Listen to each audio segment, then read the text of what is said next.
ये जो मन है ना, ये भगवान ने इसकी रचना की है। इंद्रियाणाम मनश्चास्मि, कह रहे इंद्रियों में मैं मन हूं, और त्रिगुण माया का इसमें भरा हुआ पूरा पॉइजन जहर है। आप देखो मन छोड़ के गंदी बात में ही जाएगा, नहीं जाएगा। ये नहीं कि अच्छी बात में नहीं जाता, अच्छी बात में लगाओ तो लगेगा, और वो भी थोड़ी देर, और बुरी बात में लगाने की जरूरत नहीं, आराम से। इसका स्वभाव रचना ऐसी रची गई। अब यही गेम रखा गया है कि अब इसकी गति को रोको, अंतर्मुख करो, भगवदाकार करो, तो तुम्हें इनाम मिलेगा, त्रिभुवन पर विजय प्राप्त कर लोगे। वो अद्भुत आनंद अंदर ही मिलेगा, किसी से कहने की जरूरत नहीं, आनंद मगन हो जाओगे। और उसी आनंद की खोज देखो, जब हमारा मन कहता है इस शरीर को भोग लें, इस वस्तु को भोग लें, अमुक, देखो सब अपने घर के जैसे बैठे हैं, क्या उसके भोगने के बाद मन को शांति मिलती है? थोड़ी देर के बाद फिर एक नया संकल्प बनता है, फिर एक नई, मतलब हमारी खोज अधूरी रही। वो नहीं मिला जो मैं सोच रहा था। सोचने में जैसा सुख मिलता है वैसा ना भोगने में नहीं मिलता, चाहे वो भोजन हो, चाहे वो दृश्य हो, चाहे वो कोई क्रिया हो। आप देखना, जो मन हमें सोचवा के पागल बनाता है, और जब हम उस पे जाते हैं तो वो चीज हमें नहीं मिलती है।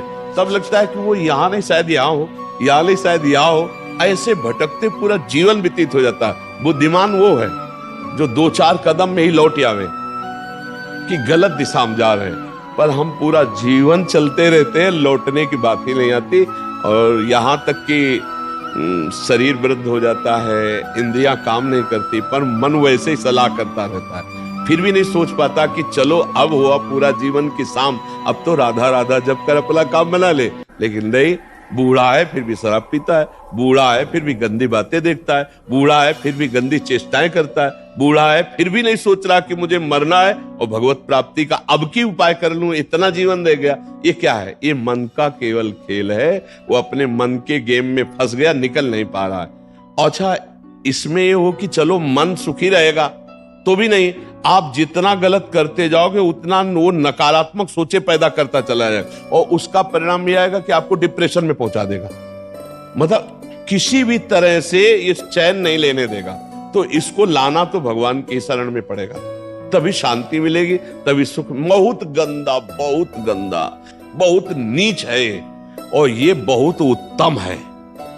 ये अगर सही रास्ते को पा जाए तो दूसरे के लिए अपने प्राण दे सकता है, परहित के लिए अपने प्राण दे सकता है, ये भगवान से मिला सकता है, ये सब सुख दे सकता है। बस इसको गलत ढंग से जो प्रयोग होना शुरू हुआ है, इसका ये बंद कर दे, वही बहादुर है। देखो, विरक्त मार्ग एक अलग होता है, लेकिन गृहस्थी में तो एक धर्मपूर्वक विषय सेवन की मर्यादा है ना। तो आप धर्मपूर्वक देख लो, अगर आपको अपनी पत्नी में, अपने पति में सुख नहीं मिला तो विश्व में कहीं सुख नहीं मिलेगा, क्योंकि है नहीं, तो आपको सीमित हो जाना चाहिए ना। लेकिन ऐसा नहीं होता, हम धर्म विरुद्ध बढ़ते चले जाते हैं, जो हमारा पाप बनता जाता है और हम क्लेशित होते जाते हैं। इसलिए हमें लगता है बहुत अच्छे अभी सत्संग के प्रभाव पड़ रहे हैं, तो हम निकल चले गंदी बातों से, हम निकल चले इस माया के फंसाव से, नहीं तो धोखा ही धोखा, पूरी जिंदगी व्यतीत हो जाती है। भोगते भोगते हर इंद्रियां सब नष्ट होती जा रहे, फिर भी भोग इच्छा, ये है क्या? समझो ना, पूरा जीवन हमको बेवकूफ बनाया जा रहा है। गौर से देखो, पूरा जीवन नहीं बेवकूफ बनाया जा रहा। एक बार और देख लेते हैं, इसमें हमारा पूरा जीवन जा रहा है। सुख तो नहीं मिला, पर एक बार ऐसे देखते हैं, शायद इस पद्धति से देखते हैं, ऐसे भोजन बनाते हैं, ऐसे ये भोगते हैं, ऐसे ये देखते हैं, ऐसा फंसाव करके रोज हमको गिराता है, रोज हमको मन भ्रष्ट करता है। कभी नहीं कहता कि एक बार भगवान से मिलूं क्या, कभी उसका मन नहीं होता। इसको तो जबरदस्ती लगाना पड़ता है। इसको भगवान में लगाने के लिए भी भोगों का प्रलोभन देना होता है, तब ये भगवान में लगता है धीरे धीरे।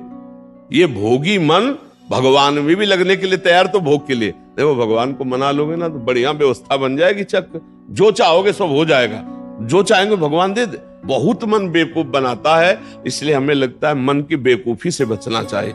एक आया था भगतला, उसने कहा भगवान से मैं भजन करूंगा, सब करूंगा, लेकिन 1 लाख सुंदरियां स्त्रियां चाहिए। गजब का दिल है तेरा, गजब का दिल है यार। जिनके एक है ना, वो कभी कभी एकांत में ऐसे बैठते हैं। तो इसीलिए मल की कहीं में मत रखो, बहुत बड़ा भूत है, ये परेशान कर देगा, नष्ट कर देगा। इसे सतमार्ग में लाओ, भगवत मार्ग में लाओ, तभी आनंद की। इसकी केवल चाल है, ये नहीं ये नहीं ये, वो है कहीं नहीं। पक्का समझ लीजिए। ये हमारे को भ्रम पैदा करता, कुछ नहीं है। नाम जप करो, सत्संग करो, धर्म पूर्वक विषय भोगो, हम मना नहीं करते, एक उसे सीमा में रख के भोगो धर्म में। तो उससे क्या होगा, तुम्हें घृणा हो जाएगी। धर्म पूर्वक विषय भोगने से घृणा हो जाती है कि यार, और जो ये व्यसन करके और फिर इधर उधर मन, तो पाप के कारण बुद्धि ठीक निर्णय नहीं देती और बुढ़ापे तक पापाचरण, फिर दुर्गति को प्राप्त होते हैं। अभी समय है, अभी मन को समझा लो, मन को समझ। यही 5 भोग हैं, शब्द, स्पर्श, रूप, रस, गंध। इसी में मनुष्य फंसा है और इन्हीं भोगों से हमारी दुर्गति हो जाती है। बोलो अभी तक फाइनल में अगर बोला जाए तो अभी तक क्या है अपने पास? कोई अनुभव है क्या? बस एक ही है कि एक बार और चांस मिल जाए, बस किसी भी विषय का, मतलब किसी भी विषय का। मन में हर बार ये रहता कि अब की बार, लेकिन कभी अब की बार पूरी ही नहीं हुआ। तो इसको रोकना जरूरी है कि भजन, साधन, धर्म पूर्वक विषय सेवन और समाज की सेवा। कभी एक बार ऐसा करके देखना, कोई बूढ़ा ऐसा भूखा प्यासा फुटपाथ में पड़ा हो और उसको कभी अपने घर लाना, नहलाना, धुलाना, कपड़े पहनाना और भोजन पवाना। फिर वो जब तुम्हारी तरफ देखेगा तो तुम्हें जो सुख होगा वो जिंदगी में किसी भी भोग में नहीं मिला होगा। आप लिख लेना हमारी बात। कभी कोई बीमारी से तड़प रहा हो, किसी के सेवा का वहां कोई अवसर नहीं है और आप सेवा का अवसर देकर उसे आप स्वस्थ करो, आप अस्पताल ले जाओ, फिर जो आपको सुख मिलेगा हम आपको कैसे बताएं। वो भगवान का आशीर्वाद होता है। जब कोई बूढ़ा, कोई बीमार, कोई असहाय, और जब आप उसकी सहायता करते हो तो उसके हृदय से जो आशीर्वाद, वो सुख जो मिलता है। जैसे हम आपको एक दिन करके देखना, तुम अपना भोजन बढ़िया जो है, कोई ऐसे भूखे को खवा देना जो भूखा बैठा हो और ऐसे जल्दी और आप देखो उसको पाते हुए, और उस दिन आप वो भोजन ना पाओ, उसे पवा दो, तो आपको जो सुख मिलेगा वो 56 प्रकार के भोग पाने में भी कभी सुख नहीं मिला होगा। वो सुख परहित करने से, दूसरे को सुख पहुंचाने से जो हृदय शीतल होता है वो कभी किसी से नहीं होता। इसलिए मानव जीवन के लिए मन को थोड़ा विरुद्ध जो चलने वाला है उसके विरुद्ध आप बनो, उसे सतमार्ग में लगाओ। अब देखो आजकल ऐसी बुद्धि बिगड़ गई कि अपने पूज्य माता पिता को ही बच्चे दुख दे रहे हैं, डंडा थप्पड़ मारना। क्या यार, आज के जवान ने माता पिता के साथ ऐसा व्यवहार करते हैं। अगर थोड़ा भी अध्यात्म से जुड़े होते तो मुझे लगता है शायद ऐसा नहीं करते, नहीं ना। धर्म से जुड़े होते, अध्यात्म से जुड़े होते, ऐसे माता पिता तो भगवान होते हैं। उनकी आंखें नहीं, उनको नहलाओ धुलाओ, किसी मंदिर जाने की और जरूरत नहीं, उनको भोग लगाओ, उनको पवाओ, उनका जो आशीर्वाद है लोक परलोक तुम्हारा सब बना देगा। लेकिन जब अध्यात्म से नहीं जुड़े तो लगता है कौन इनको, वहां ये क्या है? ये है मन का वो पापी मन। देखो कैसे पाप कराता है, कैसे निगेटिव चलाता है कि अब ऐसे पुत्रों की क्या दुर्गति होगी। तो कभी अगर ऐसा अवसर किसी को मिले कि कोई फुटपाथ में ऐसे तड़प रहा हो तो आपको जरूर लगेगा कि काहे को बोझा ले, लेकिन आप उसका अगर बोझा ले ले तो भगवान तुम्हारा बोझा ले लेंगे। जन्म जन्मांतरों के पाप नष्ट हो जाते हैं जब ऐसे दीन दुखी आशीर्वाद देते ना, उसे भगवान का आशीर्वाद समझना है। और जब माता पिता अंदर से साफ देते ना कि भोगोगे, तो फिर भगवान भी नहीं टाल पाते, फिर भोगना पड़ता है। इसलिए धर्म से चलो, किसी का अपराध मत करो, गंदी बातों में मन को न जाने दो, खूब नाम जप करो, यही मनुष्य जीवन का लाभ लो। मनुष्य जीवन एक दिव्य जीवन है, इसका एक दिव्यता का लाभ है। यार देखो, अगर हम ना चाहे तो पूरी बाजार से निकल जाए कोई सामान दुकान की, आके हमारी लिपट थोड़ी जाती है। हम जहां खड़े होंगे, जहां खरीदेंगे, वही जो वस्तु हमें मिलेगी। तो अगर हम निश्चय कर लिया कि मुझे मांस नहीं खाना, मुझे शराब नहीं पीना, मुझे पराई माता बहनों की तरफ गंदी दृष्टि नहीं करनी, तो मुझे कौन गिरा देगा? अब सोचो, हमारे निश्चय में कमजोरी, तभी हम डरते हैं कि कहीं गिर न जाए। ऐसे कैसे? हाँ, कुछ कमियां ऐसी होती हैं जिससे अहंकार का नाश किया जाता है। जैसे आवाज आता है ना कि हम जितेंद्री, हम ऐसे, और भगवान को अहंकार पसंद नहीं तो छोड़ देते हैं। देखो जितेंद्रियता करके, तब जब रोता है कि प्रभु मैं तो नीच किसी काबिल नहीं, तब भगवान फिर उठा लेते हैं। नाम जब करो तब मजबूत ब्रेक लग जाएगी। कोई कैसे गिरा सकता है? कैसे गिरा सकता है? नहीं गिरा सकता। बात मान ली, बस हो गया, हो गया। बात मानने से होता है। देखो, हमारी बात ना मानो, कंठी बंधवा लो, तिलक लगा लो, सब कर लो, कल्याण नहीं होगा। हमारी बात मान लो, कल्याण हो जाएगा। बात मानने का चेला होता है ये कोई सांसारिक थोड़ी कि भैया जैसे सांसारिक संबंध होते हैं ऐसे गुरु शिष्य का संबंध आज्ञा पालन से होता है। गलत नहीं करूंगा, जैसा कहोगे वैसा चलूंगा। अब आपने कह दिया, अब ये नाम जप करूंगा, बस हो गई बात ये है कि हमको अब महत्व कर लेना है। अरे बोले ऐसे कह दिया था सिया राम राम राम जपो, तो गुरु मंत्र तो मिला नहीं। तो कभी गुरु मंत्र मिल भी जाएगा तो लाभ नहीं मिल पाएगा, क्योंकि आपको संत वचन गुरु के वचन पर विश्वास ही नहीं हुआ। गुरु के वचन प्रतीति न जेहि, इस स्वप्न में भी लाभ नहीं मिल। मान लिया हो गया हमारा सब कुछ, अब हम राम राम जप करेंगे, अच्छे आचरण से चलेंगे तो यही नाम आपको बल दे देगा। जो आप कहते हो ना कि ऐसा बल कैसे आए, इसी नाम से आता है बल। माया पर जीतने का जो बल है वो भगवान की कृपा से, उनके नाम बल से आता है। देखो नाम में इतनी सामर्थ्य, भगवान को अधीन कर लिया। सुमीर पवन सुत पावन नामो अपने बस कर राखे, फिर और क्या, काम क्रोध को जीत लो तो कौन बड़ी बात। भगवान अजित जीत गए। भगवान कह रहे प्रति उपकार करो का तोरा, सन्मुख हो न सकत मन मोरा, तुम संतात उरिन मैं नाही। नाम जप करते हुए समाज सेवा, भगवत सेवा, माता पिता की सेवा, बस इससे बढ़िया वो साधना क्या है। अब बढ़िया गंगा जी से कपड़ा धो के लाए और फिर नाली में डुबो दिए तो फिर गड़बड़ हो जाएगा। नहीं, मानव दे थोड़ा विवेक है। धर्म से विषय सेवन करो, पापाचरण करोगे तो फिर वहीं पहुंच जाओगे, नरक है। कर्मों की बड़ी गति है, इसलिए नाम जप कर लो और ये जीवन सार्थक। अच्छा, नाम जपने में सबसे बढ़िया बात ये कि इसमें बैठने की बात नहीं करे कि आप पद्मासन लगा के बैठो, क्योंकि दिन भर काम करो, राम राम राम राम, अंदर से राम राम चल रहा, फावड़ा चला, राधा राधा राधा राधा, हर काम होता रहेगा। जब युद्ध हो सकता है मामून स्मर युद्ध से, तो युद्ध से खतरनाक कोई काम तो है नहीं। दूसरे की गर्दन काट ली, अपनी गर्दन बचानी युद्ध में, और भगवान अर्जुन को कह रहे मेरा स्मरण करते हुए युद्ध कर, तो इसका मतलब भगवत नाम जप करते हुए सब काम हो सकता है। ठीक है, तुम नाम जप करो और अच्छे बनो, इसी जन्म में भगवान को प्राप्त किया जाए, भगवान की स्मृति में डूबा जाए। अगर आपने भगवत प्राप्ति का कार्य इस जन्म में पूरा नहीं किया तो पहला दंड आपको मिलेगा बिना किसी कर्म के, इस बात का कि आपने भगवत प्राप्ति क्यों नहीं की, आपको चांस दिया गया। जैसे बहुत सरलता से हम समझाते हैं कि जैसे हम आपको विदेश भेजें सरकारी, भारत के संविधान के अनुसार, आप भारतीय काम कीजिए, जाकर भारत के लिए आप ये काम कीजिए, और आप वहां जाकर जाने के लिए तैयार हो कि हमें वहां गाड़ी मिलना चाहिए, बंगला मिलना चाहिए, हमारी सारी व्यवस्था होनी चाहिए, तो सब व्यवस्था भारत सरकार ने कर दी। आप 20 वर्ष वहां रहे, आपको वापस बुलाया गया, आप जिस काम के लिए भारतीय संविधान के काम के लिए गए थे वो काम बिल्कुल नहीं किया। वो बच्चा पैदा किए, पढ़ाया लिखाया और ब्याह और सब काम किए। अब आप बोलो भारत सरकार आपको दंड देगी कि नहीं देगी? तो देगी ना, क्योंकि आप प्रधान कार्य के लिए ही सुविधा आपको सारी दी गई थी।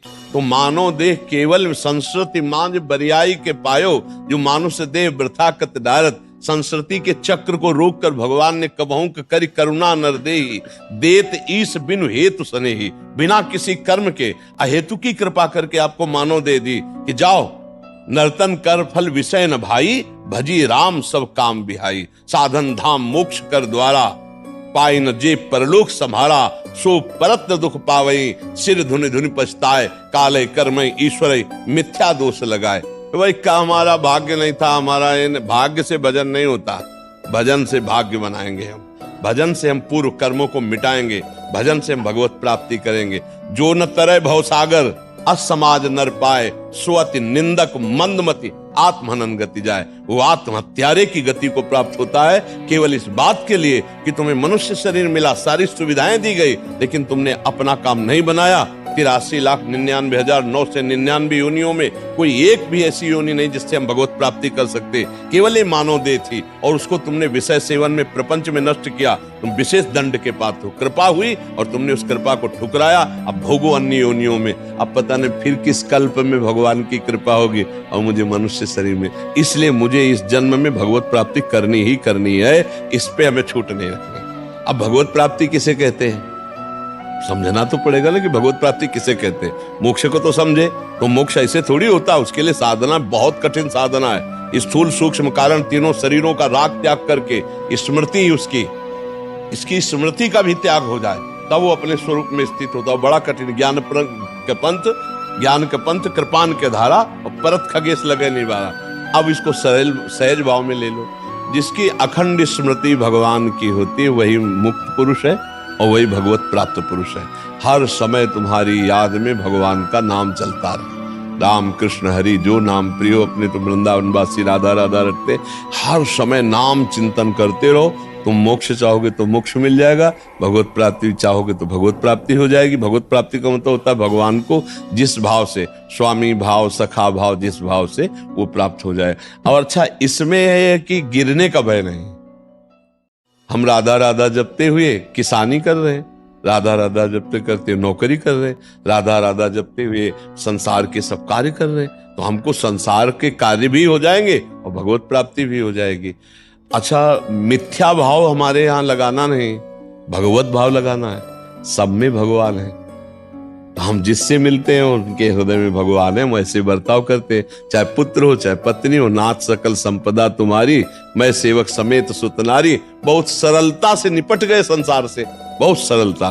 पर भजन नहीं किया तो दंड मिलेगा, क्योंकि सरकार ने भेजा है यहां सरकारी काम करने के लिए, भगवत प्राप्ति के लिए। अब अगर चूक हो गई तो फिर गड़बड़ हो जाएगा। अच्छा देखो, तुम्हें तो कुछ गड़बड़ होना है नहीं, तुम तो अविनाशी भगवान के जन हो, अविनाशी स्वरूप है ना अपना सबका। लेकिन जैसे स्वप्न में लाठी चलती है कुछ नहीं होता है, पर पीड़ा होती कि नहीं होती स्वप्न के समय।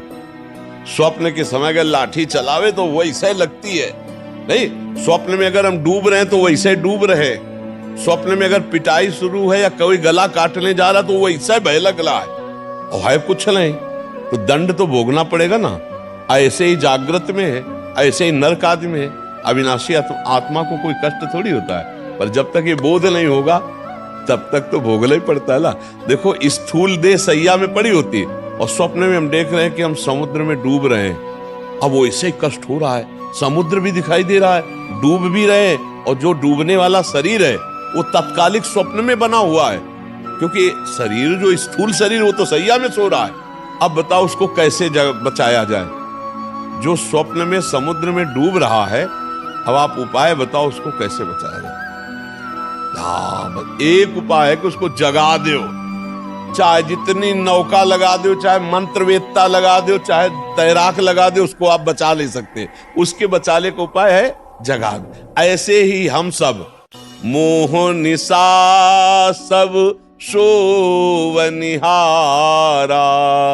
देखे स्वप्न अनेक प्रकारा, यही जग जामिनी जागे जोगी, परमारथी प्रपंच वियोगी, जाने सुत वही जीव जग जागा, जब सब विषय विलास विरागा।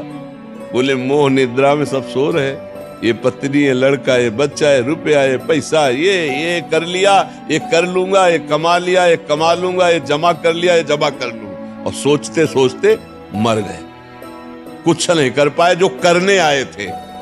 अब कोई सदगुरु जगा दे, ए उठ, मोह निद्रा में सो रहा है, तो जानिस तबै जीव जग, जब सब विषय विलास विरागा, तभी जानना सत्संग का रंग चढ़ रहा है। जब गंदी बातें छूटने लगे और अच्छे आचरण होने लगे और भगवान नाम जप होने लगे, तो जान लेना आप जाग रहे हैं, और जग गए तो स्वप्न के जैसे सारे दुख मिट जाते हैं, ऐसे तुम्हारे सारे पाप, दुख, चिंता, शोक सब नष्ट हो जाएंगे। पर जगना पड़ेगा, बिना जगे नहीं हो सकता। बिना जगे एक ही उपाय है, जगना पड़ेगा, अर्थात भगवत प्राप्ति करना पड़ेगा, नहीं तो दुख से पिंड नहीं छूटेगा। है झूठा, पर बहुत जोर का फुसकार मार के काटता है। झूठा सांप है, रस्सी का सांप, पर ऐसा काटता है, वो ऐसा अनुभव होता है कि जहर चढ़ गया, पक्का। देख लो सब पूरा जहर चढ़ा हुआ है और कुछ नहीं हुआ। आत्म तत्व को ना कभी फर्क पड़ा था, ना पड़ रहा है और ना पड़ेगा। पर भैया ये स्वप्न है, बड़ा दीर्घ स्वप्न है, इससे जगो, उमा कहूं मैं अनुभव अपना, और सत हरि भजल, और जगत सब सपने में हो। ना कोई माता था, ना कोई पिता था, ना है और ना रहेगा। ऐसे ये रूप एक दिन नहीं दिखाई देगा, लाख उपाय कर लेना, मिट्टी में मिल जाएगा, खत्म। फिर न पहले था न बाद में रहेगा, बीच में प्रवचन कर रहा है, इसका क्या भरोसा। स्वाप्निक है ये स्वाप्निक है। जो इसके अंदर है वो सत्य है, और अंदर वाले से परिचय नहीं हुआ, बाहर वाले का टिकेगा नहीं। भाई इसी में हम झूठे में मारे जाते हैं, हर जन्म में मारे जा रहे हैं हम। झूठे से प्रेम करते हैं बाहरी, और वो टिकता ले, और जो अंदर का है उससे प्यार हुआ ले, खाली हाथ फिर। तो एक बार तो यार इस पर विचार करो कि मेरे जीवन का परम लाभ क्या है। भगवान का चिंतन, भगवत प्राप्ति, इसी से परम लाभ मिलेगा।